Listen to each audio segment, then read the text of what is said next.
The Galactic Hunting Championship had been a tradition for over 3 millennia, with the finest predator species from across the known universe competing in the ultimate test of skill, cunning, and ferocity. This year, however, the announcement that Earth would be participating had sent ripples of amusement throughout the intergalactic community. Commander Thokvar of the Draconian Empire flexed his razor-sharp claws as he addressed the gathered representatives on the orbital hunting platform above Kepler 442b. His species had dominated the championship for the last 2 centuries, their perfect fusion of technology and primal hunting instincts making them nearly unstoppable. So the mammals from the backwater world think they can compete with true apex predators. Thokvar's laugh was a sound like grinding metal. How amusing. The Zenturian delegate, a mantis-like creature standing 12 feet tall, clicked her mandibles in agreement.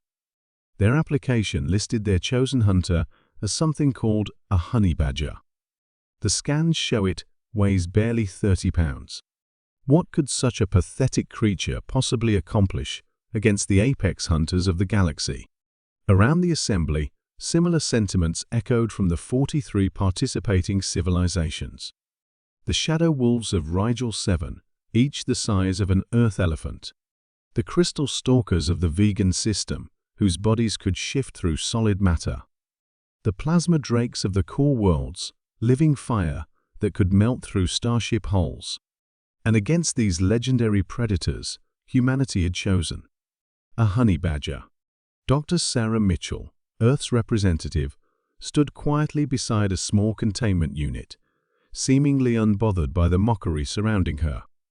The unit was deceptively simple, just a reinforced habitat, barely 3 feet by 3 feet, with what appeared to be a small black and white mammal lounging inside. Dr. Mitchell called out the hunting master, an ancient being whose species had organized these competitions since their inception. Perhaps you would like to reconsider your choice. The rules do allow for last-minute substitutions. Mitchell smiled politely. Thank you, but Baxter here is ready to compete. The creature in question, Baxter, looked up at the sound of his name with what could only be described as mild interest before returning to grooming his claws. He appeared completely unimpressed by the gathering of the galaxy's most feared predators. Baxter? Commander Thokvar's voice dripped with disdain. You've named your pet. All Earth hunters have names, Mitchell replied calmly. It's a sign of respect for an equal partner. This prompted another round of derisive sounds from the assembled aliens. The very concept that humans would consider themselves equals to their hunting companions was absurd to species that had genetically engineered or enslaved their predator castes. The hunting master activated the holographic display, showing the competition arena below a dense jungle moon, with terrain that shifted between swampland, rocky canyons, and thick forest.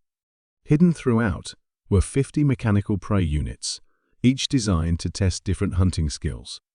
Speed, stealth, intelligence, brute force, only the most versatile predator could claim victory. The rules are simple, the hunting master announced. Each hunter will be released into the arena simultaneously. Whoever destroys the most prey units within the standard day cycle wins. May the greatest predator prevail. One by one, the champions were transported down to the arena. The shadow wolves materialized like living darkness among the trees. The crystal stalkers phased directly into the rocky terrain. The plasma drakes erupted from the transport beams like falling stars. Finally, it was Baxter's turn. Mitchell opened the containment unit, and the honey badger looked around with what seemed like boredom. Go get 'em, buddy, she said softly. The small mammal padded to the transport pad, sat down, and waited to be beamed down with an expression of supreme indifference. The mockery reached new heights as the alien spectators watched the tiny Earth creature materialize in the arena. Compared to the other hunters, each magnificent and terrifying in their own way, Baxter looked like a house cat that had wandered into a dragon's den. For the first hour, the competition proceeded as expected.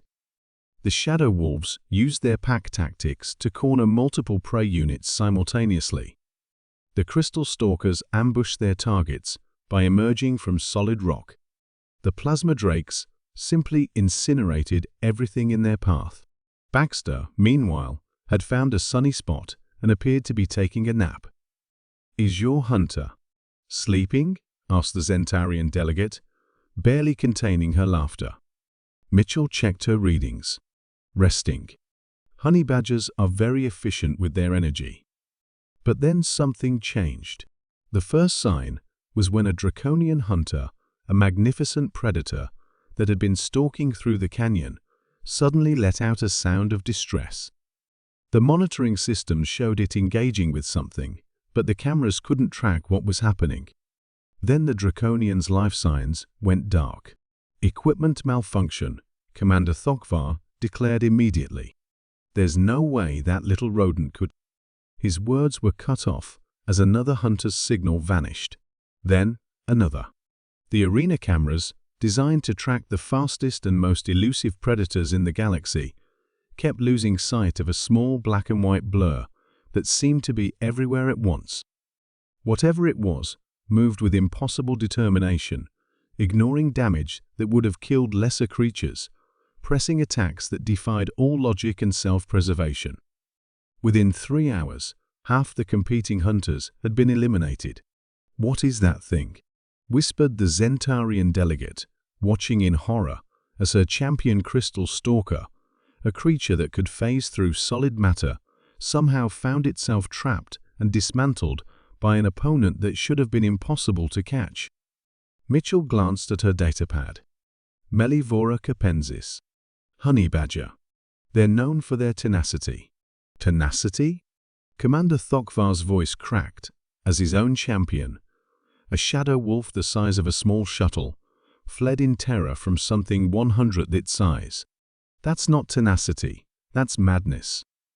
"On Earth, we have a saying," Mitchell continued conversationally as the arena descended into chaos. "Honey badger don't care. Honey badger don't give a shit."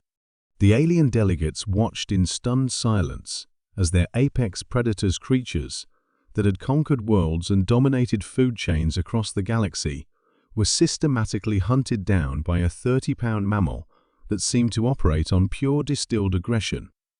Baxter had discovered that the prey units were hidden throughout the arena, and with the single-minded determination that had made his species legendary on Earth, he had decided that finding them was now his only purpose in life. The fact that various alien super predators kept getting in his way was merely an inconvenience to be dealt with. By the end of the day cycle, Baxter had not only claimed all 50 prey units, but had also eliminated 37 of the 42 competing hunters. The survivors had barricaded themselves in the arena's safe zones, traumatized by their encounter with what they would later describe as a small demon wrapped in fur.